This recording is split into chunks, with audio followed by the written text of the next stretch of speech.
It was quite a privilege, actually. So I worked with a number of different authors. I sort of oversaw the whole project, but I worked with different authors, and each of those authors worked with one of the particular community groups. And the idea was that each group created a character that reflected that group in some way. So it was a bit of a sort of everyman character for that group. Yeah, and we wanted a real range of groups, and we wanted maybe groups that whose voices wouldn't maybe be represented in the sort of main media around the Tour de France. But I specifically worked with a group from Spacious Places, which is a group for recovering addicts. So it was my job to hear their stories, sort of take them and put them together into a single story of a character who sort of reflected that group. It was quite nerve-wracking. I think I was aware of my sort of background as being probably quite middle class, coming from the south, and I'm working with a group that is predominantly northern. And I guess they would probably say they were more sort of working class from that sort of background.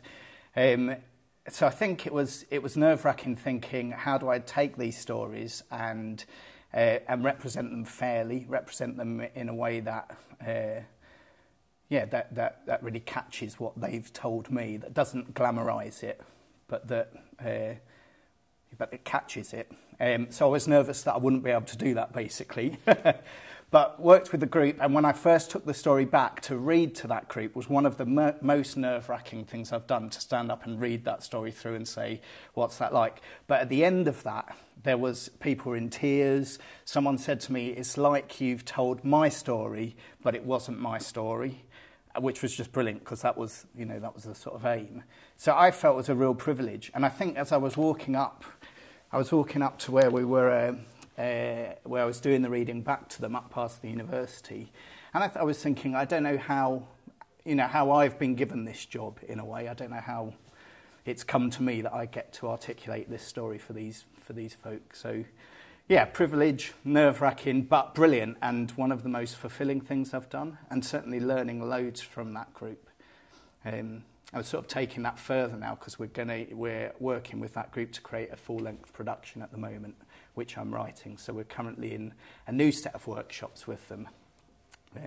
But they're a brilliant group, very warm, very friendly, but some horrific stories, but massive humour in the group. People laugh and just real openness.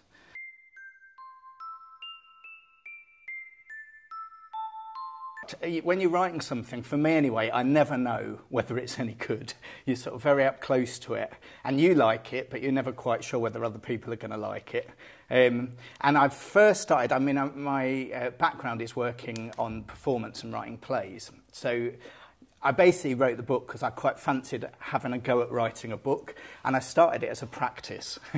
So this is a practice, I'm going to have a go, and then it got sort of 2 years down the line, and I'd written a full manuscript and sent it off to someone to have a look at.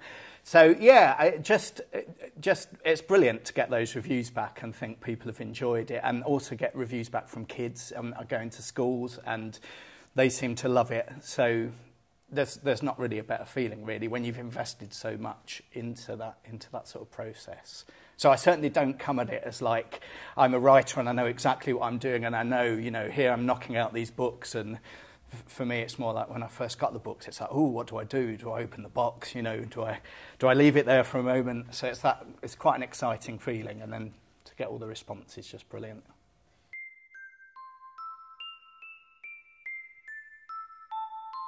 It's interesting because it took me 4 years to finish that book. So I started it back in 2008. So when I read it back, it almost feels like I didn't write it. It feels like, I wrote this. So what was the inspiration? I'm going through my brain thinking, what was the inspiration? I think it's the book is set in a world that's made of stories. The island is made of stories, and the kids in it go to a place called Blotting Academy, which is where all story characters go to get trained. And the different departments in this academy are different types of stories. So there's the department for overcoming monsters, and there's the department of dreams. And my two characters, Fletcher and Scoop, go to the department of quests. So it's all about story, and it's about being creative and making stories. And they sort of, when they first wake up on this island, they don't know who they are. Their memories are missing, and the book is basically a quest for them to find out who they are. And as they go through on this journey, they gradually get to know about this character called the storyteller, who's sort of mysterious and is sort of weaving, in a way, the stories of the island, but they realise that they're connected to this person. So the storyteller, I guess, is like a creative force on the island. He's someone he looks into this silver pool that's full of threads and he's swirling them and he can see how all the patterns are changing and shifting. So he's the creative force. And on the other side, there's shadows, and shadows that go around eating this reality and eating words and leaving little piles of blankness. So there's lots of things going missing because these shadows are just eating these things. So I guess the inspiration was about the tension between those two things that want to eat our stories, I guess, which we all have, the shadows in us that, when you get up in the morning and think, I just don't want to do anything, I'm depressed, whatever, those shadow stuff that sort of eat our stories, our lives, and the creative forces that inspire us and, cause us to want to go out and do something and make something good. So I think that was the inspiration, really, and I guess to want to talk about that. I studied philosophy at university, and I guess I wanted to talk about some philosophical ideas, but in a way that was interesting and fun for kids. I like Philip Pullman. I like his dark material, stuff like that, which is trying to express something quite meaty, I guess, and grapple with some stuff, but to do that in a fun way for kids. But it is quite a difficult thing to do. So when I first sent it off to someone to have what they call a manuscript assessment, and they sent it back, gave me some notes and sort of said, you need to change this and that. And one of the comments he gave me was, initially, I'm not sure this is for kids. He got to the end, he was like, I think this is good, but I'm not sure it's for kids. And so I had to go away and actually do a lot of work at putting in more like nuts and bolts, running away from monsters and that sort of stuff to really bring that in with the sort of philosophical threads in it. But yeah, it's quite an interesting challenge.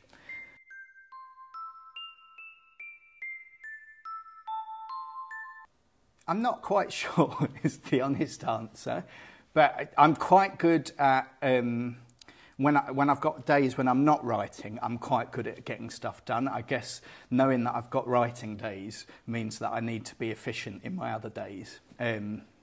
So, yeah, I try and really just get lots done in those days. And I guess also you have to be a bit disciplined in terms of I'm not going to reply to these emails now. This is writing day. I'm not doing all these other things. Although, like all writers, I'm massive procrastinator, just sitting around, where shall I write? I go out to cafes and stuff to write, and if I'm not quite in the right place, I find it quite hard to sit down and write. And I have that thing that I think everyone has, whenever you sit down to write, of thinking, I don't know, what am I going to write? What am I going to be able to write? So for me, those things don't go away. That's just an everyday type thing. But I think carving out that time is quite important. So I try and get maybe 2 or 3 days a week when I'm mostly focused on writing. But it does go up and down depending on what projects I've got on and, other performance stuff. And so it's seasonal, I think. You sort of trying to feel what the season, where should I invest now? Is it the time to sort of push the book forward? Is it a time to be working with performance stuff? Is it a time to be filling in tax returns and forget anything creative? Yeah.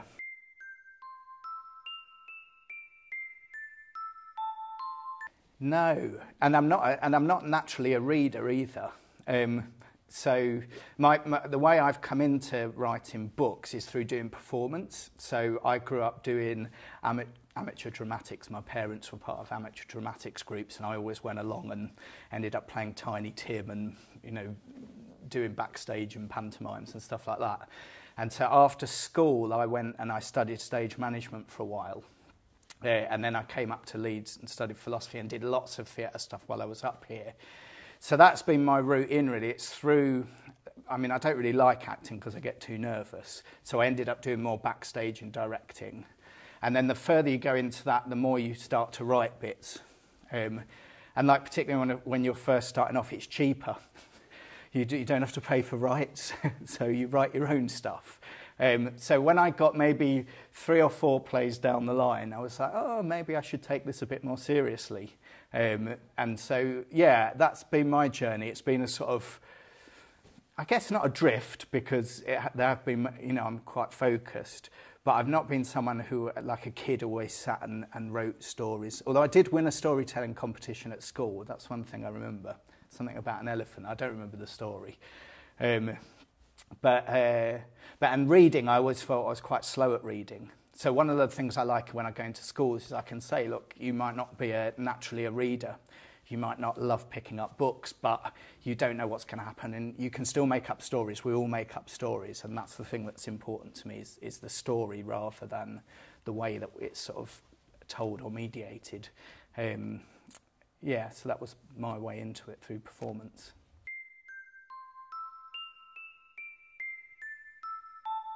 I hate this whole sitting in front of a camera. Yeah.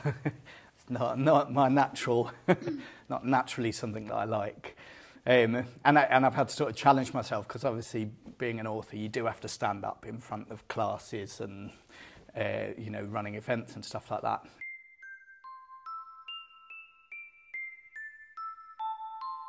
I think with pictures, so there'll be some sort of picture in my head and you just go with it. And somehow these pictures link together. One thing I'm quite interested in sort of psychology and what stories say about us. So I guess it's like a dream, when you have a dream and you think, oh, what was that about? I'm sort of like that with writing stories. I write stories and I think, oh, well, I wonder what's going on there? Why did I pick that particular image?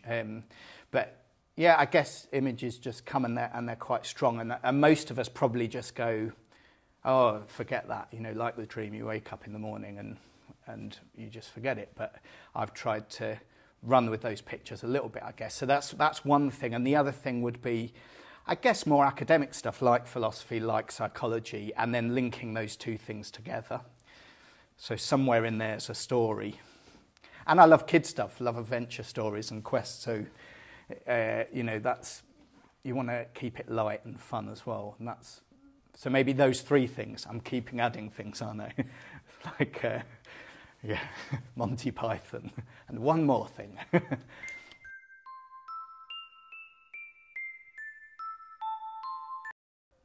Probably there's, for me, a bit of a journey with faith that's been quite important. When I was at university, I became a Christian and then grappled. I was an atheist, grew up in an atheist household. I was baptised and my dad went round saying to people, are you one of them? So it was like the biggest rebellion I could have was, becoming a Christian. Oh. But then having done that, I really grappled with what that meant. I guess there were themes like love, which was that I thought was quite inspiring, and forgiveness and stuff like that. But then you get the whole institution side, and how does that sort of fit together? So for me, there's been a bit of a journey of thinking about what faith is, what someone like Jesus was talking about, but wanting to question the institutions that are, sort of come out of that as well. So I don't go to church, but I'm sort of connected. I do bits of work with churches and stuff like that, and I'm interested in the ideas. I'm interested in the idea of transformation. So I guess there's something in the book about that, about the academy that they go to in the book is the sort of springboard to their story, but it's not the end of their story. And if they stayed in this academy, in this place, they wouldn't actually be learning. They have to go on the story to learn. So going out from these institutions and sort of learning through your life and through your experience, I guess, is part of what I'm interested in. And the struggle of that and the sort of grappling with that, and yeah.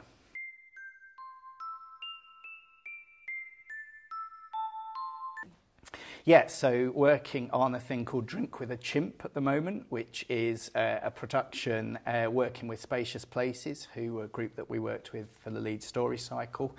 So they're a group of recovering alcoholics and drug addicts, and they meet together every day, and they're on like a daytime program, which means they come in the day, but they also live their normal lives. So the program is about trying to help them. They're all dry, so it's trying to help them come into normal life and I guess find how they live in normality. So it's working with them, and it's getting some of their stories particularly about recovery and what recovery is and what that's about and what their experience of that is about, and putting that into a play with someone in a monkey costume who's going to like do handstands on filing cabinets and things like that. Yeah, we're going to have lots of. I think it's going to be quite physical. But the reason for picking that image is one of the things they look at is a way of looking at your brain. There's a book called The Chimp Paradox by Stephen Peters, and he talks about how,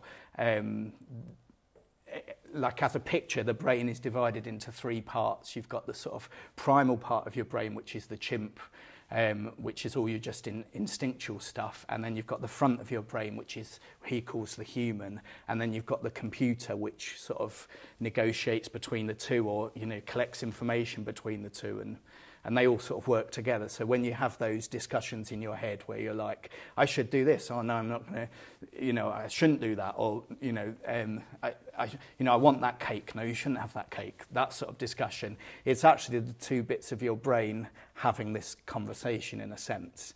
So that's where the monkey, the chimp imagery comes from, and I guess we wanted to use that because we can see like theatrically how that would be quite fun. And be quite a good way to then talk about some stuff which is quite serious, I guess. The group is very light-hearted, so when I first went in, again quite nervous, not quite sure what this group's going to be like. It's not, I guess it's not really my background as well in that sense. So, a little bit of having to get up the courage to go into this group. But they're just so warm, such a friendly group, and I'm learning loads from them and from the program that they're on. I think it's something that sort of applies to all of us in one way or another.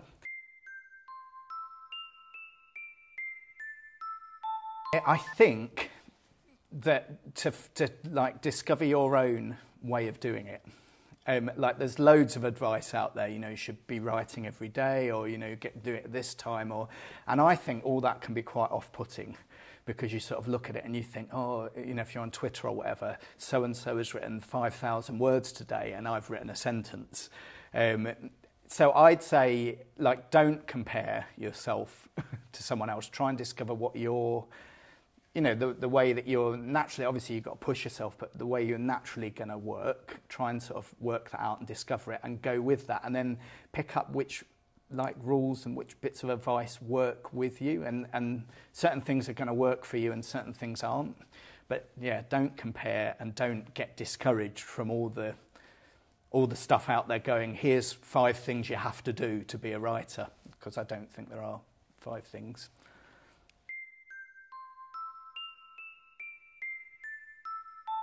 Oh, my workshop, okay. So I'm one of the other things I'm doing this year is running a course called Stories from the Forests of Leeds. And the idea of that was to look at stories from 3 different perspectives, from a sort of academic perspective. So why do we tell stories? Why do they shape themselves in certain ways? That sort of thing. So an academic sort of thing. To look at them in terms of experience, so creating. So we're going to create some stories, and then also to read some stories together and talk about them, so to do all of those 3 things together. But coming out of that, we're going to be creating a book called Stories from the Forests of Leeds, which is basically creating an alternative map of Leeds, where we say, imagine Leeds as a forest. It's not trees, but it's buildings, and like forests, it's sort of hidden pathways, and you don't know quite who you're going to bump into or what treasures are out there. So imagine Leeds as a forest. What characters would you find out there? What might their stories be? So we're basically creating a sort of almanac of maybe different bits, pictures. We've got an illustrator, Si Smith, working with us, so he's going to be creating pictures of some of the characters we come up with. We might have bits of family tree or songs or stories and put all this together to make this sense of this other Leeds. So for the workshop, we're going to be doing some stuff for that, which hopefully will end up in this final book, which will be published by Big Bookend. Not sure when, in a few months' time.